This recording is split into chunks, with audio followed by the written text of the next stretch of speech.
തൊഴിലാളികൾക്ക് തൊഴിലെടുത്ത് ജീവിക്കാൻ പറ്റാത്ത ഒരു സാഹചര്യത്തിലൂടെയാണ് പോയിക്കൊണ്ടിരിക്കുന്നത്. 1000 രൂപയ്ക്കും 800 രൂപയ്ക്കും ജോലി ചെയ്താൽ പോലും അവർക്ക് ജീവിക്കാൻ പറ്റാത്ത ഒരു സാഹചര്യമാണ് ഇന്നത്തെ രാഷ്ട്രീയ സാഹചര്യം. ഇവിടെ നേതാക്കന്മാരിരിക്കൊണ്ട് എല്ലാവർക്കും അറിയാം, നമ്മളെല്ലാം പത്രം വായിക്കുന്നതാണ്, എല്ലാവർക്കും അറിയാം ഇപ്പോഴത്തെ നിത്യോപയോഗ സാധനങ്ങളുടെ കുത്തനെയുള്ള വില, കറണ്ട് ചാർജ്, വീട്ടുകരം, വെള്ളക്കരം, ഇന്ധന സെസ് അടക്കം എന്തൊക്കെ ചാർജാണ് കൂട്ടിയിരിക്കുന്നത്. എന്നിട്ടും ഇവിടെ തൊഴിലാളികൾക്ക് ജീവിക്കാൻ പറ്റാത്ത അവസ്ഥയിലാണ്.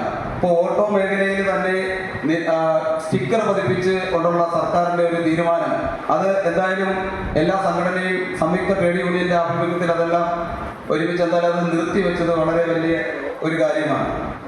കാരണം ഇപ്പം നോമ്പിൻ്റെ സമയമായി, കൂടുതലായിട്ട് ഞാൻ ദീർഘിപ്പിക്കുന്നില്ല. അപ്പോൾ എന്തായാലും ഇനി വരാൻ പോകുന്ന തദ്ദേശ നിയമസഭാ തെരഞ്ഞെടുപ്പുകളിൽ INTUC പ്രവർത്തകരും തൊഴിലാളികളും നമ്മുടെ മാതൃസംഘടനയ്ക്ക് വേണ്ടി ഒറ്റക്കെട്ടായിട്ട് നിൽക്കണമെന്ന് മാത്രം പറഞ്ഞുകൊണ്ട് ഞാൻ എൻ്റെ കർത്തവ്യത്തിലേക്ക് കടക്കും.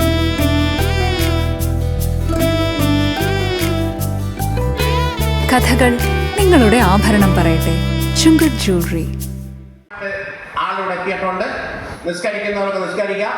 അത് കഴിഞ്ഞ് വന്ന് നമുക്ക് ഭക്ഷണം കഴിക്കാം. എല്ലാവരും ഭക്ഷണം കഴിച്ച് സന്തോഷമായിട്ട് പോകണം എന്നുള്ളതാണ് ഈ വേദിയിൽ എനിക്ക് പറയാനുള്ളത്.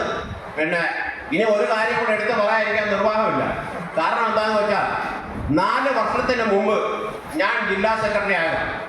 അപ്പം ഞാൻ ജില്ലാ സെക്രട്ടറി ആയപ്പോൾ അന്നിരുന്ന റീജിയണൽ പ്രസിഡന്റ് B. ശങ്കരനാരായണ പുള്ളിയുടെ പ്രവർത്തനം, ആ പ്രവർത്തനത്തിൻ്റെ ഒരു ഫലമാണെന്ന് എനിക്കും കൂടെ കിട്ടിയത്. കാര്യം ഇരേപുരം റീജിയണൽ കമ്മിറ്റിയിൽ ഇന്ന് ശക്തമായ ഒരു കമ്മിറ്റിയായി മാറിക്കഴിഞ്ഞു.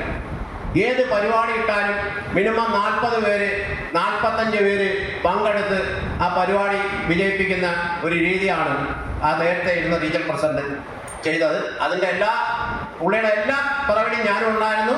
പക്ഷേ ഇപ്പം ഈ പരിപാടി തന്നെ നടത്തുന്നതിന് എനിക്ക് ഏറ്റവും കൂടുതൽ എൻ്റെ കൂടെ മുമ്പിൽ നിന്ന B. ശങ്കരനാരായണ പിള്ളയാണ്. പിന്നെ അതിനുപരി അടുത്തൊരു കാര്യം പറയാനുള്ളത്, ഈ റീജിയണൽ കമ്മിറ്റിയിലുള്ള എല്ലാവരോടും എനിക്ക് തീരാത്ത കടപ്പാടും നന്ദിയുണ്ട്. പാർട്ടിയുടെ പ്രവർത്തനവുമായിട്ട് തെരഞ്ഞെടുപ്പ് പ്രവർത്തനത്തിൽ അത് ചുക്കാൻ പിടിക്കാൻ കഴിയുന്ന തരത്തിലേക്ക് INTUCയുടെ പ്രവർത്തകരെ സന്നദ്ധരാക്കുവാനും അതിനെ തയ്യാറാക്കുവാനും വേണ്ടിയുള്ള ശ്രമത്തിന്റെ ഭാഗമാണ് ഈ കർമ്മസേനയ്ക്ക് രൂപീകരണം കൊടുക്കാൻ തീരുമാനിച്ചത്. കർമ്മസേന എന്ന് പറയുന്നത് പ്രധാനമായിട്ടും ഓരോ വാർഡിലും ഏറ്റവും വലിയ ഉത്തരവാദിത്വമുള്ളത് ഒരു വാർഡിൽ എത്ര പേരാണ് തൊഴിൽ മേഖലയിൽ പ്രവർത്തിക്കുന്നത്. അത് വിവിധ മേഖലകളാകാം.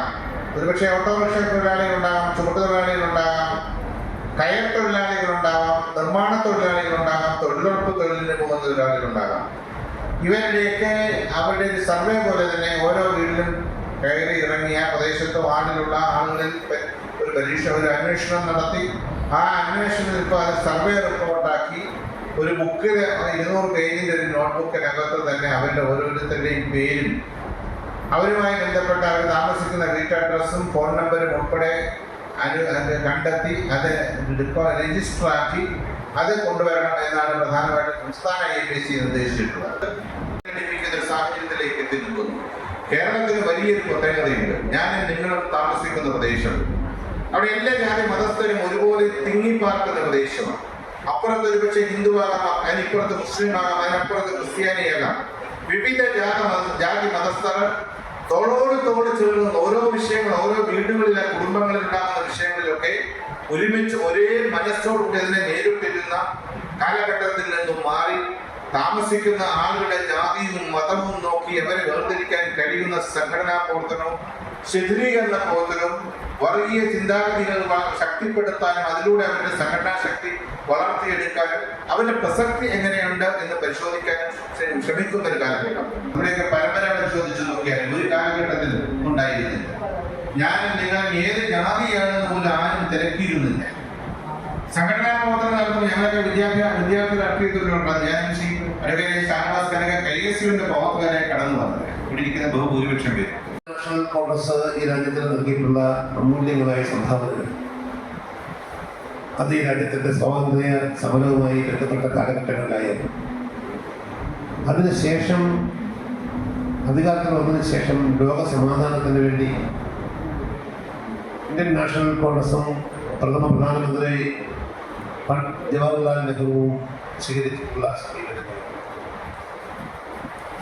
ജനാധിപത്യത്തിന്റെ ഉന്നത മൂല്യങ്ങൾ ഉയർത്തിപ്പിടിക്കുന്നതിന് അതിന്റെ ഭാഗമായി പാർലമെന്റിൽ ഔദ്യോഗിക പ്രതിപക്ഷത്തിന് പദവിക്ക് പോലും അർഹതയില്ലാത്ത ഒരു രാഷ്ട്രീയ പാർട്ടിയും ഉണ്ടാകാതിരുന്നിട്ട് പോലും ശ്രീമതി കെ ഗോപാലനെ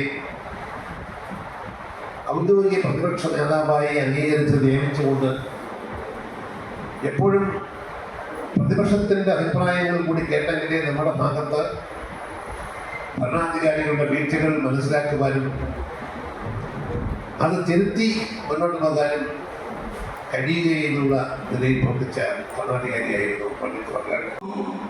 നമുക്ക് നൽകിയിരിക്കുന്ന അനുഗ്രഹങ്ങളെ ദൈവത്തിലേക്ക് അടുക്കുന്നതിന് വേണ്ടിയാണ് നൽകിയിരിക്കുന്നത്.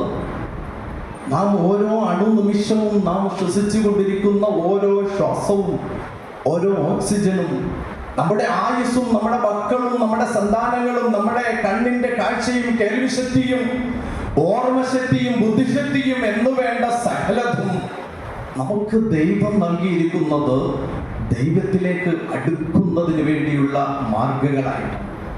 പക്ഷെ പലപ്പോഴും മനുഷ്യരാകുന്ന നാം ദൈവത്തിലേക്ക് അടുക്കുവാൻ നമുക്ക് നൽകിയ അനുഗ്രഹങ്ങളെ ദൈവത്തിൽ നിന്നും അകലുവാൻ വേണ്ടി ഉപയോഗപ്പെടുത്തുന്നു എന്നുള്ളതാണ്. ഈ റമളാനിൽ വ്രതമനുഷ്ഠിക്കുന്ന ഓരോ അടിമയും ആ അടിമ പകലന്തിയോളം താൻ പട്ടിണി കിടന്ന് വ്രതമനുഷ്ഠിക്കപ്പെടുമ്പോൾ സൃഷ്ടാവായ ദൈവം അവൻ്റെ അനുഗ്രഹങ്ങൾ ആ അനുശ്രൂതം അനുഗ്രഹം ഇങ്ങനെ എണ്ണിയാലൊടുങ്ങാത്ത അനുഗ്രഹങ്ങളിലൂടെ ആ അനുഗ്രഹത്തിന്റെ പൂന്തോപ്പിലൂടെ ആദ്യത്തെ 10 ദിവസം ആ അടിമയെ കടത്തിക്കൊണ്ടുപോയി അടുത്ത രണ്ടാമത്തെ പകുതിയിലേക്ക് 10ലേക്ക് എത്തുമ്പോ തന്റെ ഗതകാല ജീവിതത്തിൽ സംഭവിച്ചു പോയ ചെറുതും വലുതും രഹസ്യവും പരസ്യവുമായ അരുതായ്മകളെ പൂർണ്ണമായും മാപ്പ് കൊടുത്തുകൊണ്ട് പാപമോചനത്തിന്റെ മഹാസാഗരത്തിലൂടെ അവരെ കടത്തിക്കൊണ്ടുപോയി അവസാനത്തെ 10 ദൈവത്തിന്റെ പ്രീതിയും തൃപ്തിയും കരസ്ഥമാക്കി ദൈവത്തിൻ്റെതായ ഏറ്റവും അടുത്ത അടിമയായി സ്വർഗപ്രവേശനം നേടി ആ ഒരു വല്ലാത്ത സൗഭാഗ്യത്തിലേക്ക് ഓരോ അടിമകളെയും കൊണ്ടെത്തിക്കപ്പെടുന്ന വളരെ അതുല്യമായ ഒരു ആരാധനയാണ് വ്രതം. ഈ വ്രതത്തിലൂടെ ഏത് മതവിശ്വാസിക്കും വലിയ ഉപകാരങ്ങളുണ്ട്. അത് വിശ്വാസിയാകണമെന്നില്ല. നാം എന്റെയും നിങ്ങളുടെയും ശരീരത്തിൽ ദൈവം അന്തർലീനമാക്കി തന്നിരിക്കുന്നതായ ആ മ്ലേച്ഛമായ പൈശാചികതകളിൽ അടിമപ്പെട്ടുകൊണ്ട് അതിൽ അഡിക്റ്റ് ആയിക്കൊണ്ട് തൻ്റെ ആത്മാഭിമാനത്തെ നഷ്ടപ്പെടുത്തുന്നതിന് സംരക്ഷിക്കപ്പെടുന്ന രീതിയിൽ മനുഷ്യന്റെ യാഥാർത്ഥ്യം എന്താണോ ആ ഒരു ആത്മാവിനെ പരിപോഷിപ്പിക്കപ്പെടുന്ന രീതിയിൽ ആ ആത്മാവിന്റെ വിശുദ്ധിയിലുള്ളതായ ചിറകിലൂടെ ദൈവത്തിൻ്റെതായ സമക്ഷത്തിലേക്ക് ഉയരങ്ങളിലേക്ക് കടക്കുവാൻ പറ്റുന്നതായ മനുഷ്യന്റെ എല്ലാ മനുഷ്യർക്കും ഉതകുന്ന ഉപകാരപ്പെടുന്ന ഒരു ആരാധനയാണ് വ്രതം.